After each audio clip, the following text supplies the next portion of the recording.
En 1869, Gustave Doré peignit une toile de 2,5 mètres de hauteur. Une femme seule, enchaînée à un rocher. La mer Noire lui montant aux pieds. Pas de héros. Pas de secours. Seulement elle. Et le temps qui s'épuise. L'an 8 de notre ère. Rome. Un poète nommé Ovide achève le manuscrit le plus influent de l'histoire de l'art occidental. Il l'intitule Les Métamorphoses. 15 livres. 12 000 vers. 250 histoires de transformation. La prémisse est simple et radicale, rien dans l'univers ne demeure. Les dieux changent les humains en arbres, en pierres, en constellations.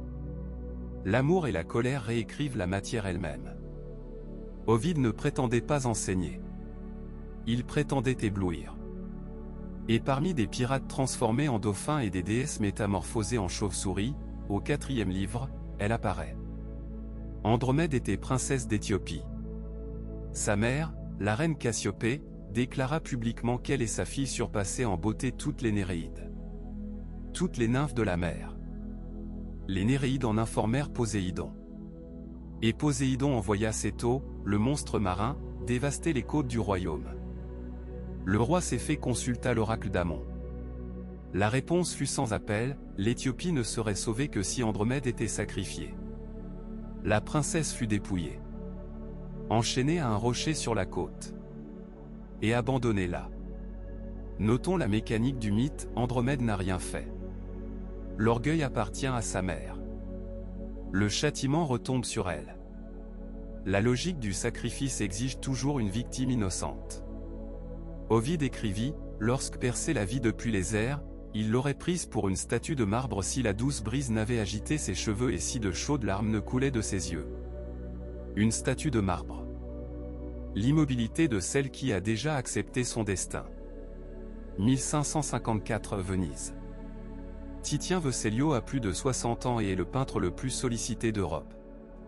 Philippe II d'Espagne lui commande une série de peintures sur les métamorphoses d'Ovide. Il les appelle les poésies. Des peintures poèmes. C'est au total. Mais ce ne sont pas des œuvres destinées au public. Ce sont des peintures pour les appartements privés du roi. Cela change tout ce qu'elles contiennent. Persée et Andromède. 1554 à 1556. Wallace Collection, Londres. Le tableau choisit le climax. Persée descend d'en haut, lance en main, sur le monstre. C'est une peinture d'action. Une peinture sur le héros. Mais Titien y a semé une érudition silencieuse que peu remarquaient. Persée porte des sandales ailées. Il ne chevauche pas Pégase, comme le feraient tant d'artistes ultérieurs. Titien avait lu Ovide. Et Ovide dit sandales. Les pieds d'Andromède. Les coquillages représentent les Néréides, les responsables originels de tout ce qui est arrivé. Titien les place au pied de la victime comme un rappel silencieux de la culpabilité d'autrui. Et le corail. Selon Ovide, le corail n'existait pas avant le sauvetage. Lorsque Persée déposa la tête de Méduse sur le fond marin, le sang de la gorgone pétrifia la végétation. Ainsi naquit le corail. Titien le peignit au pied d'Andromède comme preuve d'avoir lu ce que d'autres n'avaient pas lu. Quant à la nudité d'Andromède, les lettres de Titien à Philippe II sont explicites sur le caractère érotique des figures. Les poésies étaient des peintures privées, destinées au regard du monarque. La Renaissance pouvait contenir simultanément la tragédie d'une victime innocente et la beauté calculée pour le plaisir. Sans tension apparente. Sans excuse. C'est le monde de Titien, l'ordre a du sens. Les héros triomphent. La beauté mérite d'être savourée. 300 ans plus tard. Les révolutions ont balayé les monarchies. L'industrialisation a transformé les villes. Et les artisans sont arrivés à une conclusion que Titien n'aurait pas comprise, le monde n'a pas d'ordre. L'individu est seul. Géricault peignit le radeau de la Méduse en 1818, des naufragés abandonnés par l'État. Goya peignit Saturne dévorant son fils entre 1819 et 1823. Le romantisme ne célèbre pas le triomphe. Il documente la défaite. Dans ce contexte, en 1869, Gustave Doré revient au même mythe. Andromède. 1869, collection privée. 256 cm de hauteur. Première observation, Persée est absent. Doré ne peint pas le sauvetage. Il ne peint pas la bataille. Il peint le moment d'avant. L'attente. L'instant où le monstre approche et personne n'est encore arrivé. La composition est radicale dans sa simplicité, toute la toile est obscurité et eau, à l'exception d'un seul point de lumière. La peau d'Andromède. C'est tout ce que Doré éclaire. C'est tout ce qui compte. Les poignets apparaissent enchaînés dans le coin supérieur gauche, presque hors cadre, comme si le corps tentait de s'échapper vers le haut et avait atteint aussi loin que les fers le permettent.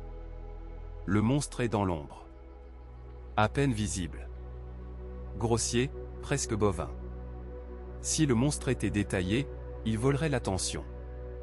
Doré le laisse dans l'obscurité car ce qui terrifie n'est pas la bête. C'est la solitude. Le clair-obscur de Doré n'est pas décoratif. C'est la thèse du tableau, dans un monde sans ordre, la seule certitude est l'obscurité. Et dans cette obscurité, une figure humaine qui attend. Titien et Doré ont lu le même livre. Ils ont peint le même mythe. Et ils ne se ressemblent en rien. Gustave Doré fut l'illustrateur le plus célèbre du XIXe siècle. Autodidacte. À 15 ans, il publiait déjà dans des revues parisiennes. Il illustra la Bible, la Divine Comédie, Don Quichotte, Shakespeare, Milton. Plus de 100 000 croquis au cours de sa vie. Et pourtant, ce que Doré voulait, c'était que l'Académie le reconnaisse comme peintre. L'ironie est précise, l'homme qui illustrait Dante était perçu par les critiques de son époque comme un illustrateur de livres, non comme un artiste sérieux. Il vécut avec sa mère jusqu'à la mort de celle-ci. Lorsqu'elle mourut, Doré mit 18 mois à la suivre. Il mourut à 50 ans. Il peignit cet Andromède en 1869. 37 ans. Suffisamment âgé pour savoir exactement quelle place le monde lui réservait. Placés côte à côte, les deux tableaux fonctionnent comme un traité philosophique sans parole. Titien, action, couleur, héros au centre, victoire imminente. Un monde où l'ordre existe et a du sens. Doré, quiétude, obscurité, victime au centre, aucun héros en vue. Un monde où l'individu est seul et la mer est plus grande que tout héroïsme. Le mythe est le même. Le livre d'Ovide est le même. Ce qui change, c'est le siècle. Andromède enchaîné est l'un des sujets les plus peints de l'histoire de l'art occidental. Rembrandt en 1629, seulement elle, sans monstre ni héros, clair-obscur brutal. Rubens en 1611, exubérance baroque, corps monumentaux, la beauté comme argument. Chassériau en 1840, à mi-chemin, la transition entre le classique et le romantique. Chaque siècle projeta sur elle ce qu'il ne pouvait dire autrement. La victime innocente. La beauté qui doit être sauvée. La nature qui écrase l'individu. Le mythe ne change pas. Ce qui change, c'est ce que chaque époque a besoin d'y voir. Il existe une fin dans le mythe que la peinture représente rarement. Lorsqu'Andromède mourut, les dieux la placèrent parmi les étoiles. Elle devint constellation. Ses bras, étendus et enchaînés, sont dans le ciel du nord chaque novembre.